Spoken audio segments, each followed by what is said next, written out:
Grande successo di pubblico per l'evento Dance Day che si è svolto domenica 9 marzo presso la Prealpi San Biagio Arena a Conegliano.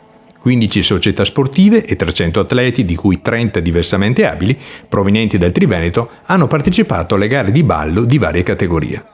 Giunto alla sua quarta edizione, l'evento è stato organizzato da MSP Italia, Comitato Provinciale di Treviso.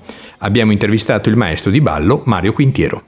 Diciamo che alla quarta edizione abbiamo raggiunto una stabilità del nostro settore di danze sportive e ogni anno si incrementano, tante società arrivano a tutti gli angoli del Triveneto e quest'anno è arrivata addirittura da Verona, da Trieste, insomma, e siamo davvero felici di avere questo successo.